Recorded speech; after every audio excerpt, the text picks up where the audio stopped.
on the program, we have the workshop Biohacking the Connected Human Experience. I have the pleasure to introduce the moderator today, Jason Levy.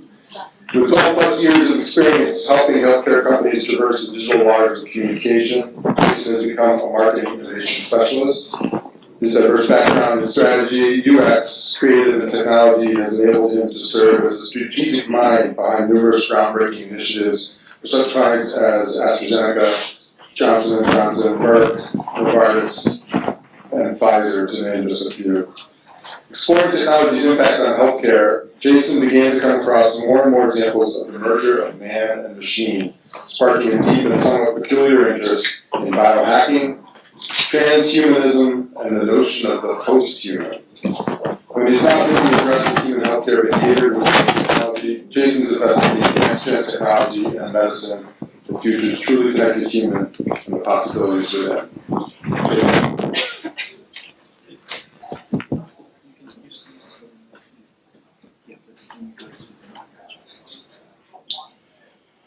All right. Well, first of all, I'll cite that the 4A's was into having a conversation on biohacking. We don't find too many opportunities for this topic in this industry yet.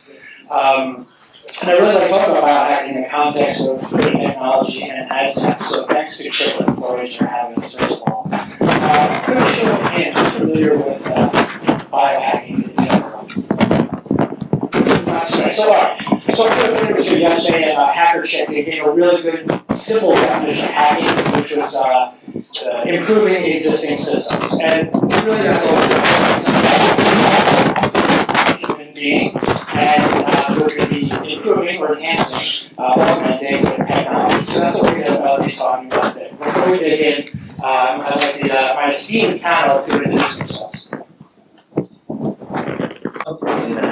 In New York City, and we've been around for 14 years, mostly known for doing pretty innovative out there kind of things. Over the last few years, we have been doing some work on, very recently on Google Glass for Google, and some work with DirecTV on natural language interfaces, etc.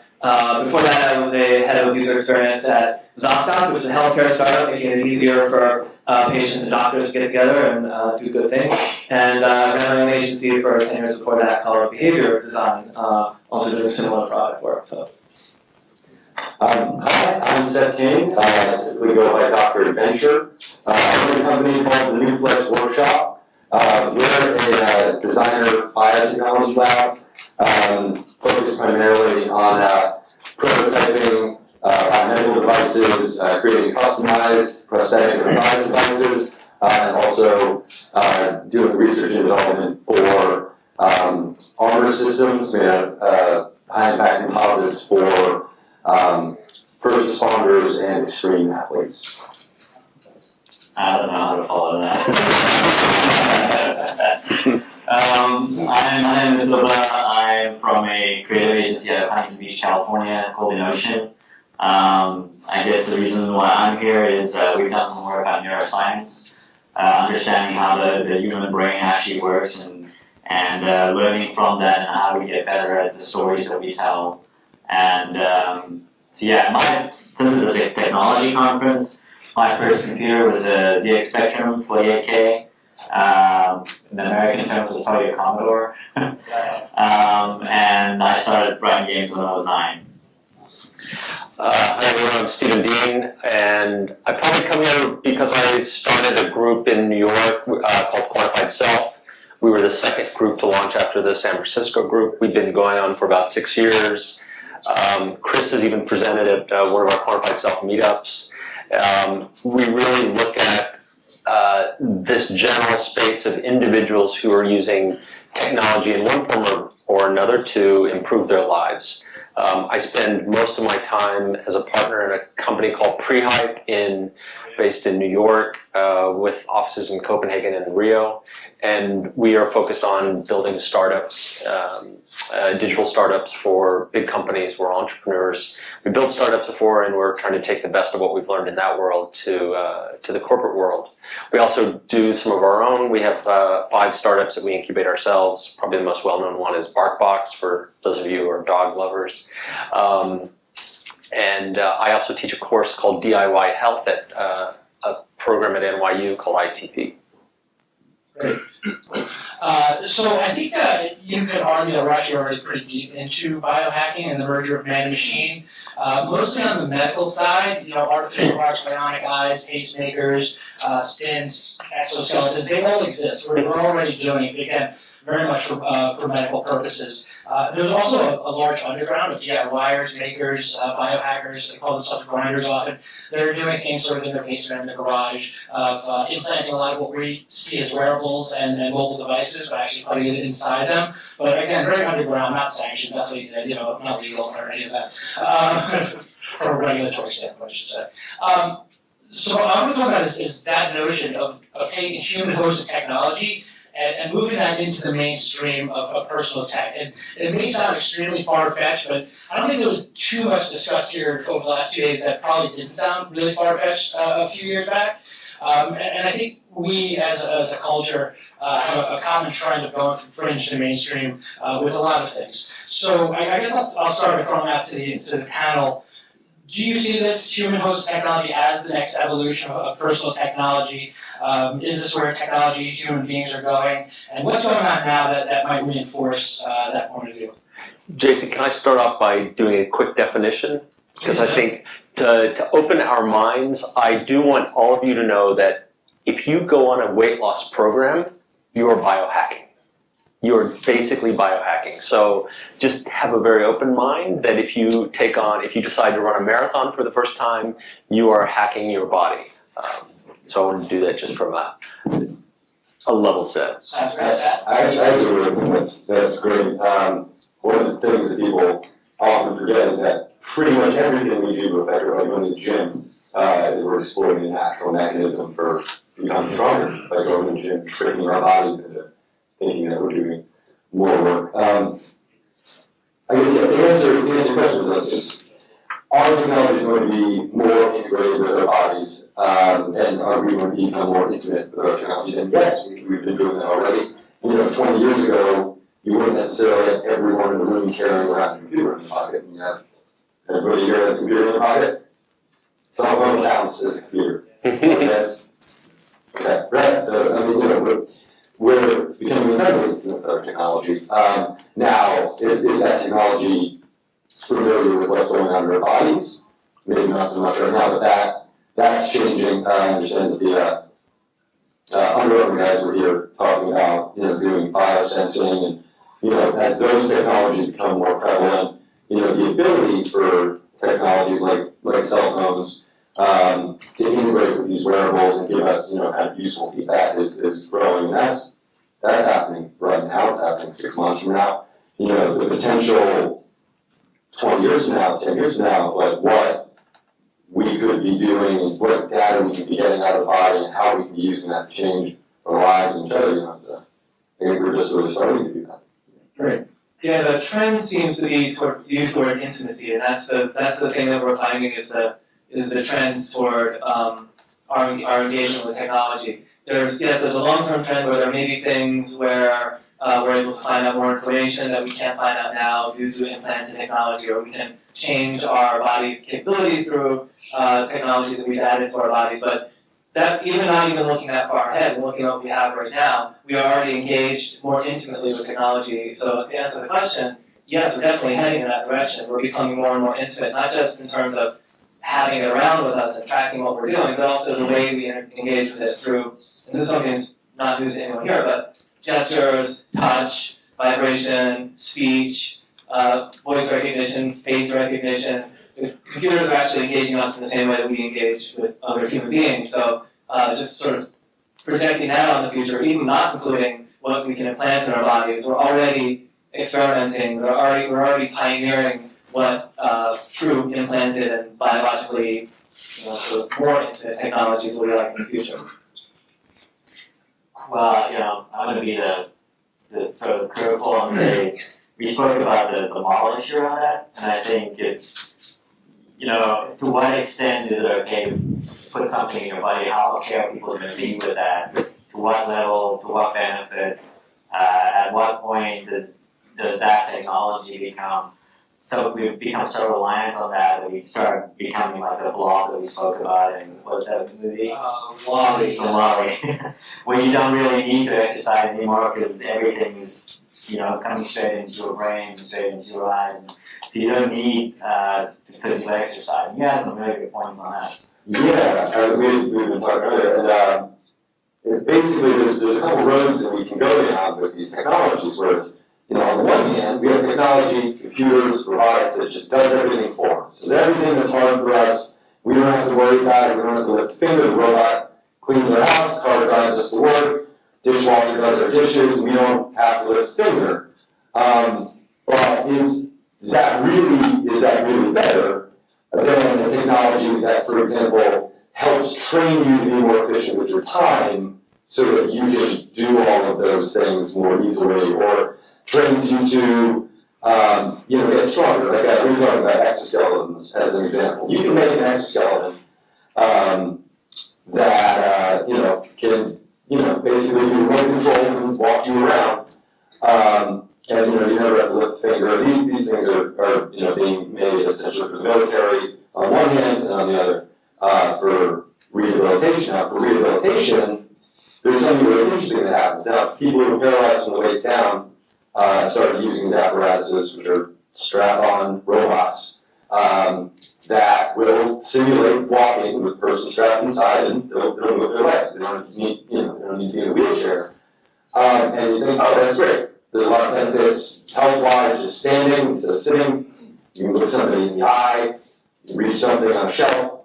Feel confident. But the really interesting thing that happens is that you are doing physical therapy every time you take a step, all day, every day, as opposed to sitting in a chair. So here's a technology that isn't just doing everything for you. When you're paralyzed, I guess it's doing a lot of it for you, but just the motion of your legs being moved by someone else helps to reestablish a lot of connections. And I think as these technologies get picked up, we're going to see a lot more people regaining function from doing all of this extra kind of work. Now, then you take that example of, use improving your condition. You say, okay, well, I'm a normal person. I want to wear an exoskeleton so that I can have, strength and run around and jump over buildings or whatever it is. Or you want to, be in the Olympics and not train. And that's great. But if you're using a device that's doing all your heavy lifting for you, it's doing all your work for you, you can lift up a car like it feels like you're lifting up a feather. You use this thing for 5-10 years, you're not going to be able to function without it. Now, you can take the exact same device, and you can just tune it with a little bit of resistance, a little bit, so that whenever you're doing these things that are profoundly, superhuman kind of feats, it still makes you have to work for it. By doing that, you can go and you can push the limits of what a human, can achieve using technology, but you can also train your own body to improve. And I think, as we develop technologies that work with our bodies and do some functions for our bodies, we have to see how these things will leave us when they're gone. They leave us better off when we turn them off. That actually raises a question as to are the devices that we're making now, external ones that are wearable, eventually internal ones, are these things that are permanent, or are they going to become a permanent part of our lives and change the human sort of existence, the nature of human existence, or are they things that we're going to always consider to be removable or separatable, or to turn the ringer off on them, so to speak?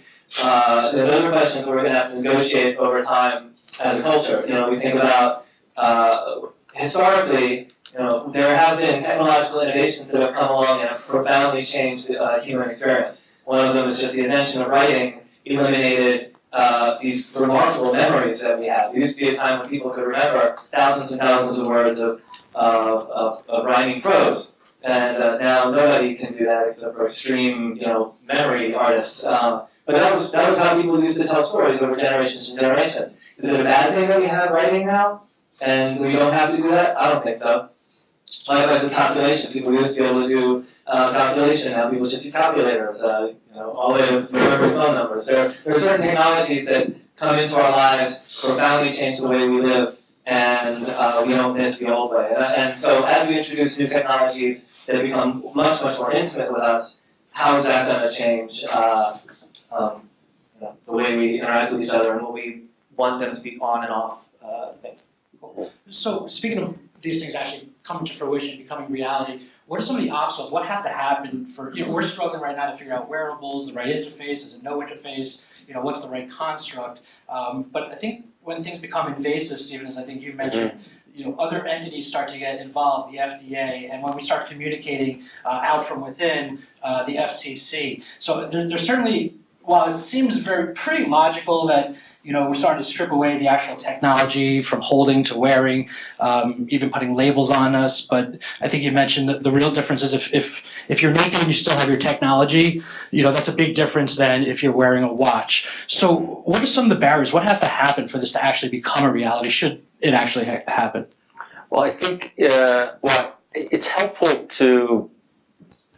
I know it's been helpful for me to put the wearable space into two categories. These are just my own categories that I put in, which is what we call invasive, which means that there's a very clear definition of it in the FDA world. Invasive and non-invasive. So wearing a Fitbit is a non-invasive kind of intervention on the body.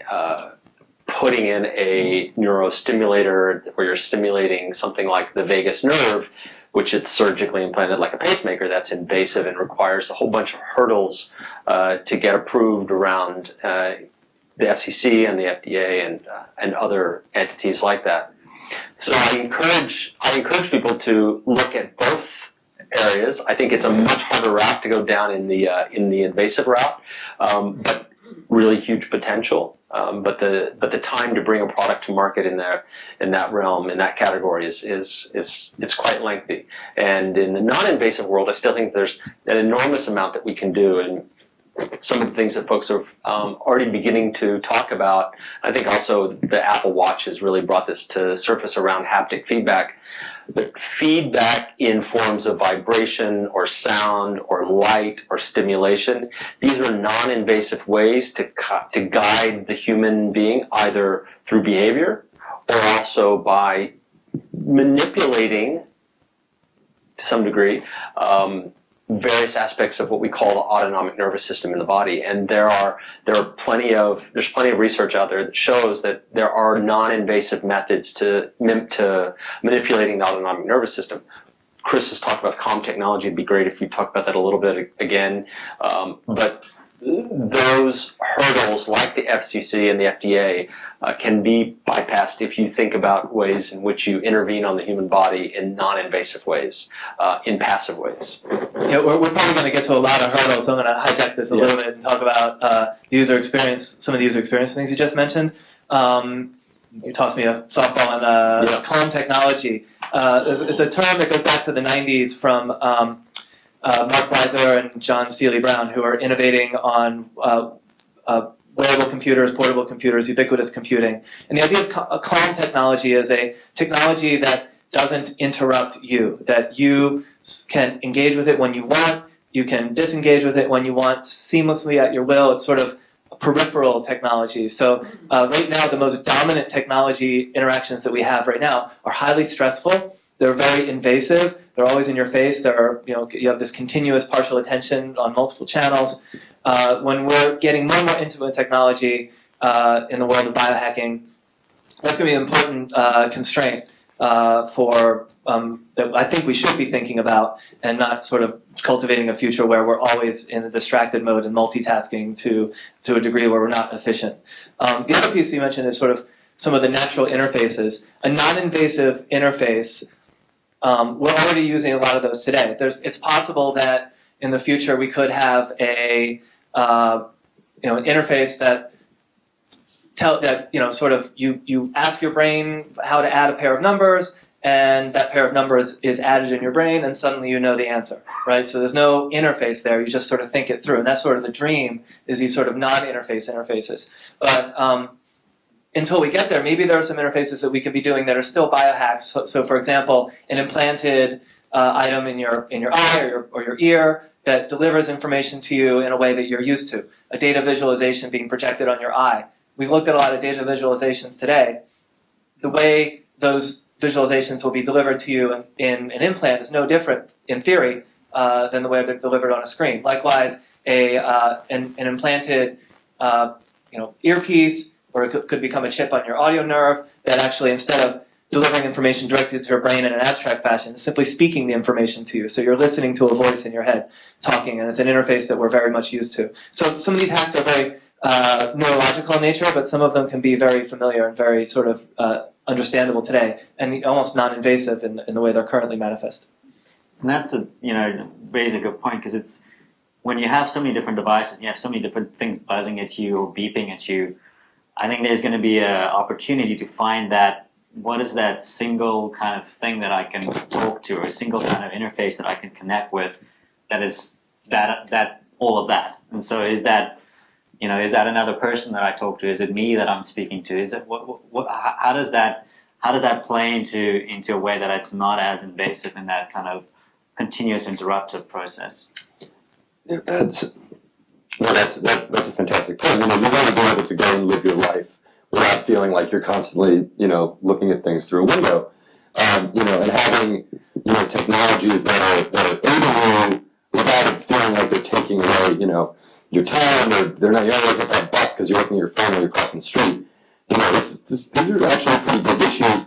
As the technology gets smaller and knows more about you and can do more for you, I think, it's kind of nice that you actually need to use it less and less, because it's a more powerful tool. You don't need to use it as much. But how do we do that? How do we create an experience technologically where you don't feel like you're using technology? Now, this is really interesting from the hardware standpoint. There's, you can take, an implant, put it on your retina, and see, a display. You can see that. But what does that do to your brain? Can you process all that data? Can you function like that? Does it make more sense to have just, a transducer mic on your skull that whispers information to you? Does that make sense? Is that easier? What's the easiest way to process it? Or is it better just to go through a training program with the new technology where, you have kind of almost, very, very subtle cues that you've learned, through playing with the program. It says, oh, this vibration or that sensation of heat or this pattern of touch means, I got an email, or I got to pick up my kids from school, or this or that. And you basically play a biohack video game for a few months, and you train yourself to do that, and then you no longer have to have this kind of visual or auditory interface. How do you do that? And create these kinds of technologies where that's even an option to leave that, aside. Any additional thoughts on the topic of interface or product design? Yeah, one other thing I wanted to say is that as we think about designing these new systems, I think we definitely have been living in a very screen-based age around technology innovations for the last 20 years. But I think there's at least 4 of us up here who wear glasses, and glasses are is a classic kind of extension of the limitations of the human body around sight. And yet, I think in many ways it's very intimate. We started off with the word intimacy. It's very intimate. If you look at the glasses, it's even gone into the realm of aesthetics, customization, personalization in terms of glasses. And I think that as we start to move into what we're calling wearables today space, it feels like it's a shift away from screen-based interactions and more towards what I think we see in terms of the extension of our sight through what doesn't feel like technology at all anymore, but it is essentially technology. So to add to the glasses thought, LASIK has been around for 20 plus years, and the ones of us wearing glasses have chosen not to do it. It's a very telling sort of thing about how surgical-based body enhancements will. There's going to be some social acceptance issues there. I was told I'm not a candidate. I let my friend go blind because of it, so I'm not doing it. I like the idea that I still want to be able to try to just train my eyes over time. There you to go. get better. I can take them off. Nice. And then there's also the idea that you can wait for the right one to come along. So like LASIK, I'm waiting it to be like, 99.99999% rather than just 99% efficient. And I wonder, so a lot of obstacles to adoption of new technologies is always, well, let's wait for the next one to come out. Let's wait for the next one to come out. And I think that's going to be one of the challenges as things get more intimate is, I think the Apple Watch is going to be actually a good telling thing on this. Not just all of them, because there's lots of watches out there, but the gold one. So the gold one is a $15,000 watch that a year later is obsolete. So that's a good sort of metaphor for what's going to happen when you get a very invasive, expensive procedure on your body, and 1 year later it's obsolete. So we don't know what Apple's solution is going to be, if there is one, but maybe the solution is whatever, you pay $10,000 again, or you pull out a SIM card and put in a new one and it works differently. These are some of the things that we're doing now that are going to sort of simulate that model in the future. Maybe, computers become disposable, or you just have multiple implants in your body and the old ones just rot away, or just stay there like detritus. So, Apple often comes up when we're talking about personal technology. You also brought up Under Armour. I am wondering who do you think will emerge, and where do you think it'll come from in this next iteration of personal technology? I don't remember exactly what the CEO of Under Armour said, but it was something to the effect of, we're not going to sit and let technology companies get into our space. We're going to become technology companies. I think you also see the healthcare industry, the pharma industry doing the same thing. We're not going to sit back and let these technology companies get into the healthcare space. We are now going to become technology companies and provide technological solutions to healthcare problems. Which end do you think it's going to come from? Is it technology? Is it healthcare? Is it both? Do they need to meet in the middle? I'll just say from an experience that I had this morning, I live in New York City. I don't drive. I drove down here from New Hampshire this morning, and relied heavily on Google. And it was such a remarkable experience. I mean, it has really advanced since I've last done a navigation on the map on my phone. But it was real-time feedback, and it even sent me down other roads that were suggested because it would cut my time in half here and there. And so I wouldn't discount them at all, because that was really such a natural interface. I didn't have to think about data. It was doing all the data crunching for me, and it was speaking to me.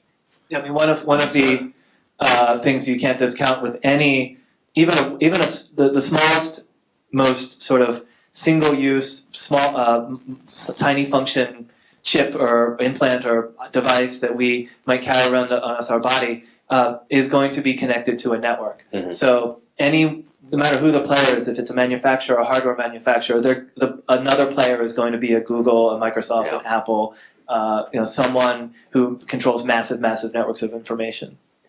So you brought up one interesting point, which we might have to come back to, the idea of basically plugging your brain to the internet, and maybe we'll come back to that. But in addition to the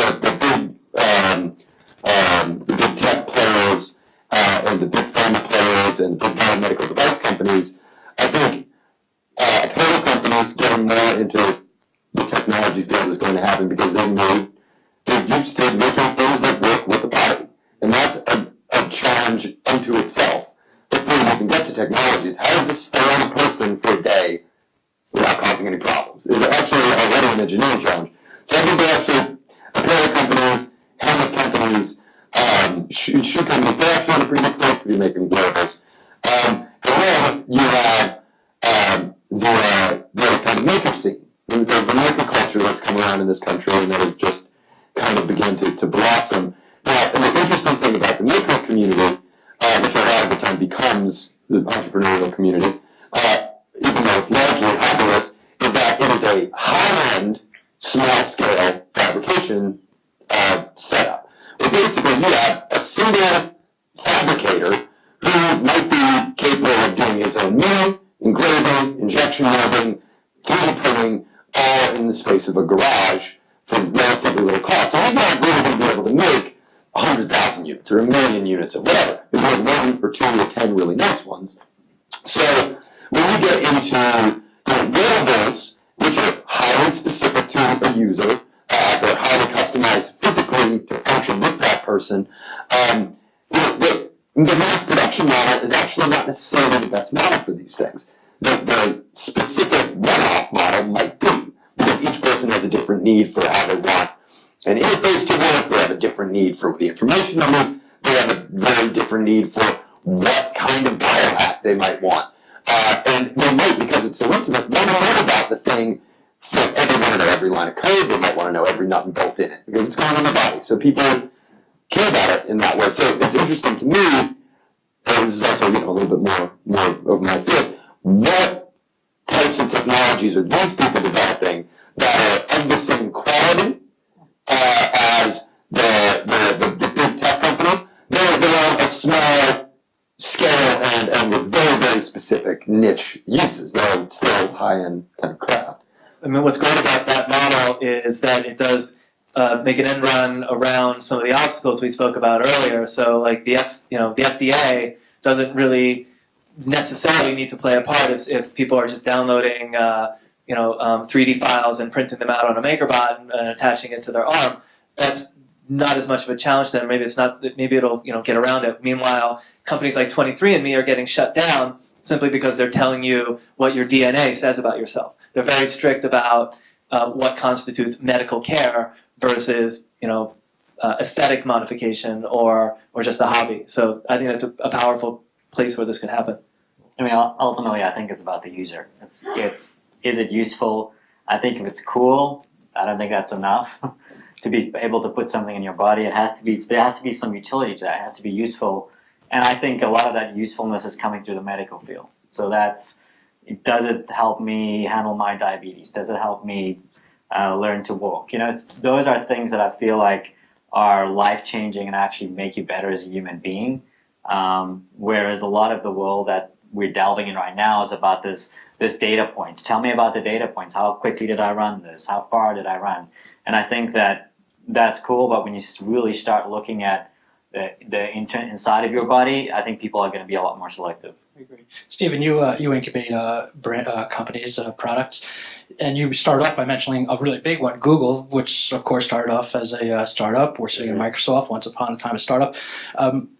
Do you agree where Seth was going, that it might be sort of the smaller entities that might emerge, and this being a whole new area of discovery could emerge as a major player, a humongous platform in the future? Yeah, I mean, I'm a startup guy, so I'm biased toward that, but I also want to include one more category. And full disclosure, I'm working with a food company right now on this, so I'm bringing a little bit of bias to it. But we're working with a food company right now, focusing on actually impacting the long-term health of individuals in what we call the first 1,000 days of life. The first 1,000 days is a concept. It's been mostly targeted towards the developing world around malnutrition, undernutrition. But we're looking at really what the science behind it falls under the umbrella of something called epigenetics.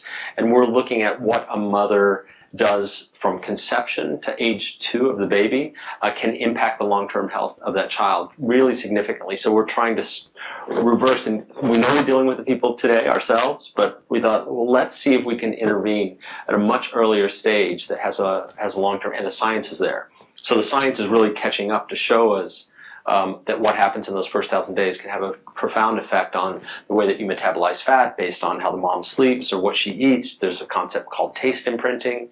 So I just wanted to say that I think food companies is another area that we should, because there's a lot of money in the food industry. And while I think they've been pretty cautious to come on the technology side that we know of. I mean, obviously, functional foods was big 10 years ago, and they're continuing to explore and experiment with all sorts of stuff around that. Well, we had talked about that earlier, because you had said that there was an app that came out of it. What's that? It's Blue Star by WellDoc. It's a prescription-only application. You can only use the application if a physician prescribes it to you. Your insurance pays for it, same as any other drug. Right. It's been clinically trialed to actually improve diabetes as on top of another therapy on top of an actual medication. So if you take the drug and use this application, it's been proven to improve your diabetes. So it's categorized by the FDA to where you're going in a very specific spot, so it's highly regulated. Yeah. So that shows proof of concept that you can have technologies that help you change your habits. Now, the strange thing so that's one where you're using this as part of a treatment. That is a multi-spectrum treatment. You're using a different diet, maybe you're doing exercise, you're using pharmaceuticals. Now, it's an interesting thing. This is also probably one of the places where food companies would want to get involved. If you're tracking your nutrition with some kind of wearable or implantable device that's checking your blood glucose level, your cholesterol, and giving you feedback on those things, that is something that there's a lot of limitation. It would fall under the purview of the FDA. It would be a medical device. But at the same time, it's also something that can give you a lot of potentially useful data. And then the question becomes, in what way can that data be presented to you in real time to help you train your body most efficiently to function better and to alleviate some condition? So that kind of potential is fully in this kind of like food with pharma kind of industry. So you two both have hit on data presentation, representation, and visualization. So we're technologists in this room, but we're also mostly work for companies who are in the communications business. What does this mean for us as communicators, the potential for human-hosted technology and all the possibilities that lie within? Don't do it. Don't do it. Right. Well, I think from that perspective, there's a lot of visualization, and we're talking about very technologically focused stuff, but ultimately it's lacking the emotional component. It's lacking the storytelling kind of ability. And so I think it's about understanding how that gets framed into a way that I can emotionally connect with something. I think the movie Her is a really good example of that, where there's an actual emotional connection with something that's connected to a network. So the emotional side is important. That storytelling component is important.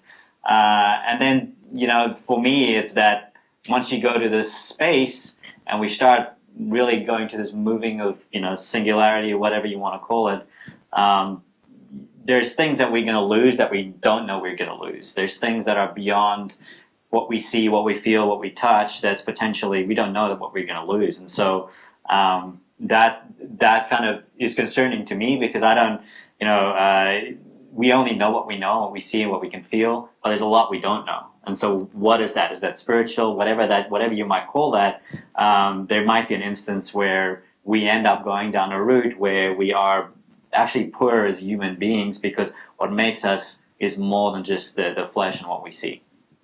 And you asked about data. In a intimate, technical sort of environment, you have data coming in and out, and that raises a lot of issues about privacy and about just the sort of the attention and then your mindfulness about what you're doing in the day. So around privacy, this is an advertising conference. A lot of us are considering things like beacons and how can we message people while they're on the go. Imagine being able to message someone not just with, hey, there's this really delicious restaurant around the corner, but actually making them want the food because you're stimulating certain things inside of their brain. So we're going to be creating boundaries around that, I imagine, very, very strongly as these technologies get more and more possible. So there's going to be a lot of problems to resolve around the intimacy of that. I definitely see there's immense potential and immense risk with these things. On the hardware side, if you have a direct interface into someone's brain that's hooked up to the internet, it's going to get hacked. 100%, there is someone somewhere who will hack that device, put stuff in your brain. Yeah, we saw that data visualization earlier of the DDoS attacks around the world. That's going to be your head. Totally guaranteed that if you hook your brain up to the internet, you're going to get hacked. So unless you don't build the capability into the hardware from the start. And so that's an interesting thing. These are paths that we can take with these technologies that can make a profound difference, 10, 20, 50 years down the road. Where if we're taking, for example, if we take signals out of the brain and we just have them go to, if we have them go directly to a transmitter and get transmitted out as, basically a radio broadcast from an array of electrodes in your brain, that's great. There's no computer in there to really get hacked, but somebody can, but you'll start picking up local radio signals with your brain, and somebody can find a way to use that to kind of piggyback a signal in your brain. The other way is if you have, a transmitter that picks up a signal, and then you have, a software system that processes it, that actuates another hardware system that may or may not interact with your own body system. And then you have kind of an intermediary with shutouts and a firewall and, surge protection, whatever the analog would be for that. But you have to have some kind of barrier between the outside world and you. Interesting example, we were talking about Dick Cheney's pacemaker. So Dick Cheney had the Bluetooth in his pacemaker shut off because he knew that somebody was going to try to shut his heart off. I'm not joking at all, by the way. This is totally real. When he had a pacemaker put in, this was after they started putting Bluetooth in them so that your doctor can monitor your heart health. And he's like, nope, take that out. I don't even want that in there. And he had his own reasons, but he was right. Like, that is a risk. And then just your psychological intimacy, somebody being able to kind of like snoop into your dreams at night because you have a brain implant. How do you deal with those kinds of security issues, especially when you're dealing in intellectual property or defense? Or that's when stuff like the risks become almost very, very terrifying.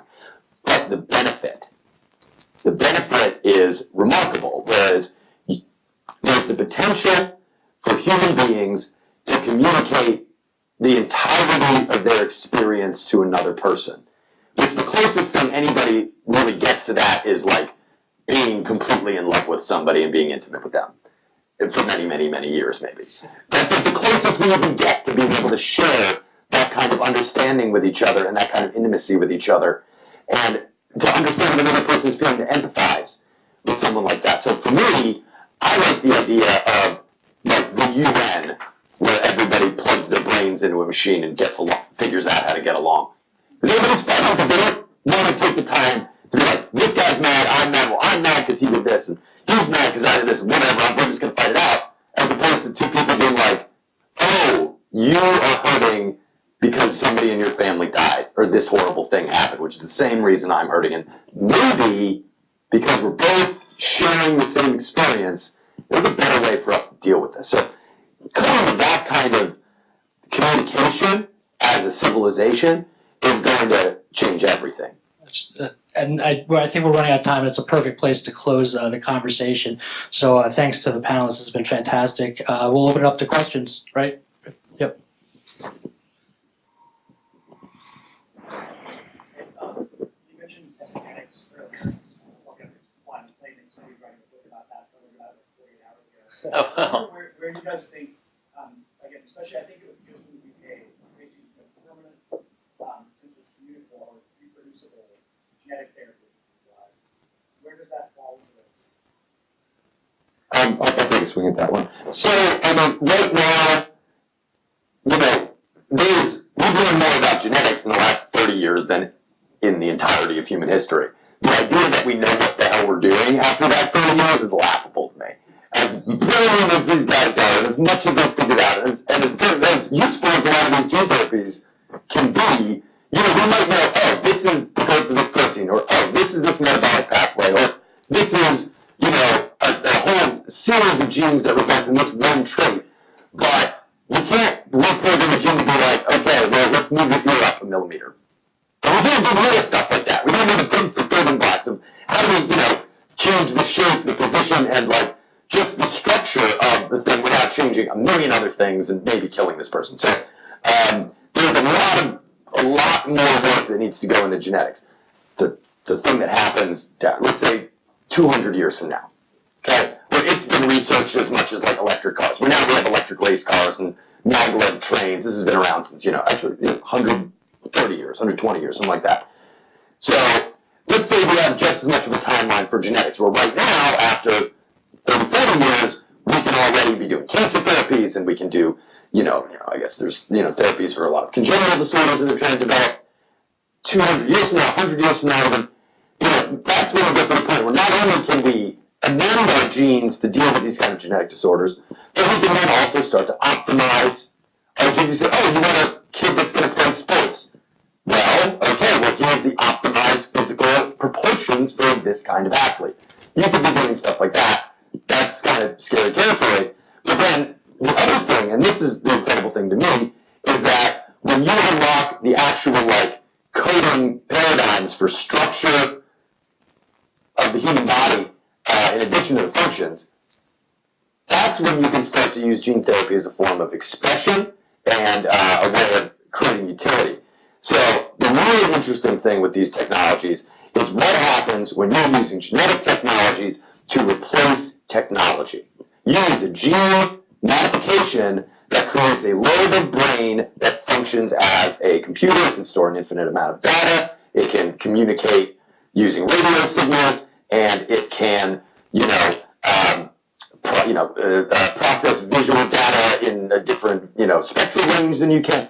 Whatever it is, if you can create a biological structure that can do those things and run off of glucose in your body and come from the tissues in your body, the entire nature of industry and development and how we interact with technology is going to be flipped right on its head.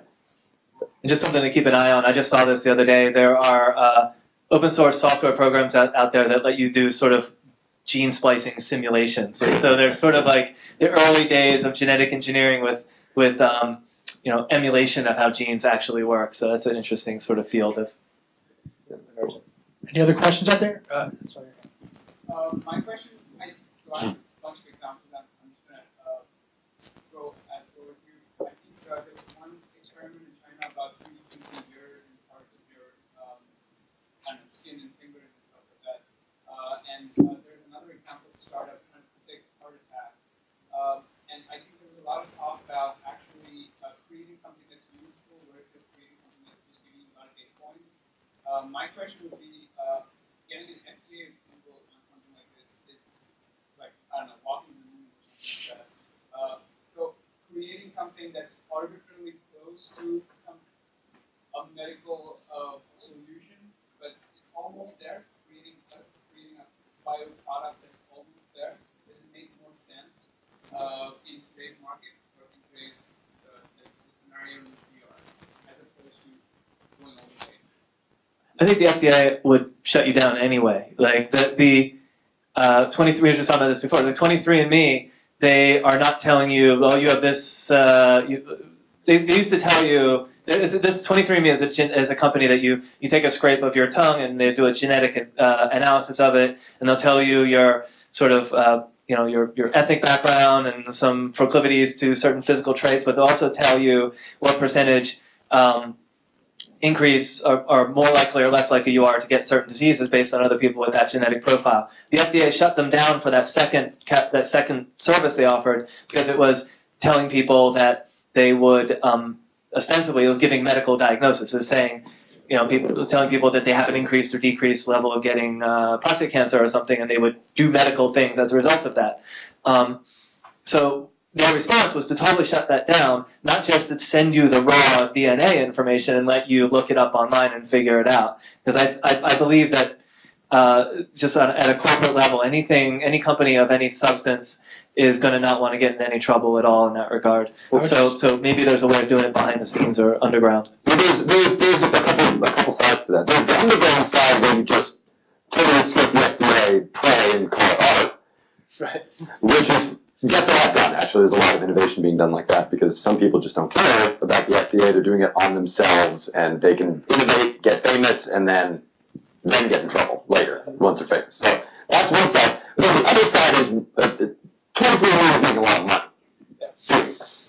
Now, there's another thing that happens where the FDA sees something that is obviously beneficial, the people are not making a lot of money, and it's something that if they shut it down, everybody's going to be like, why the hell did you do that, FDA?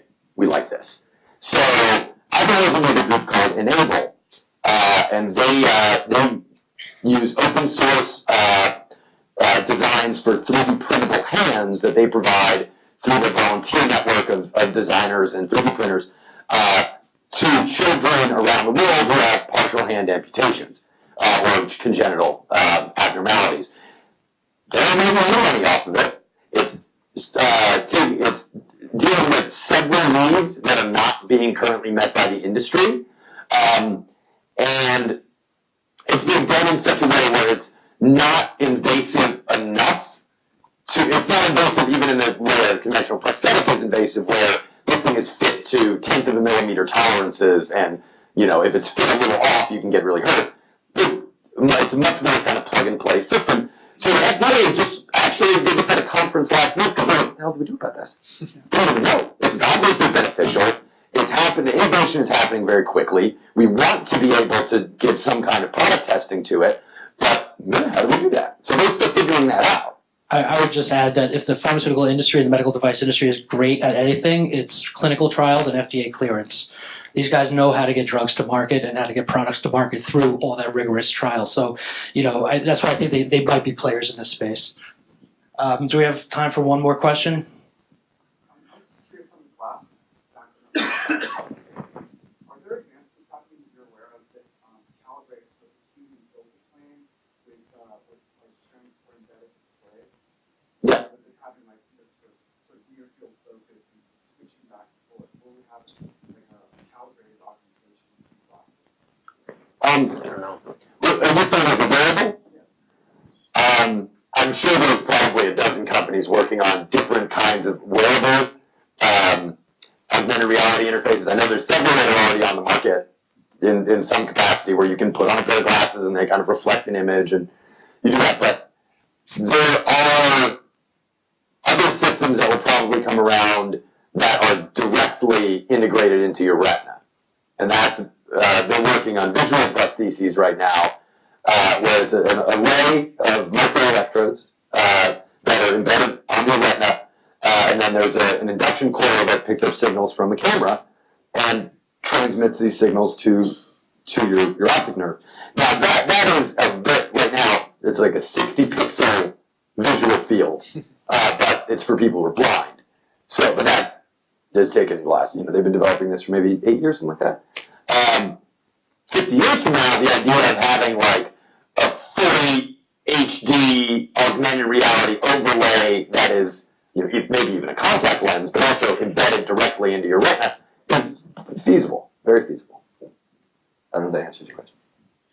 Anything else? Are we out of time? All right, looks like we're out of time. Thanks again to the panelists and thanks to the 4A's.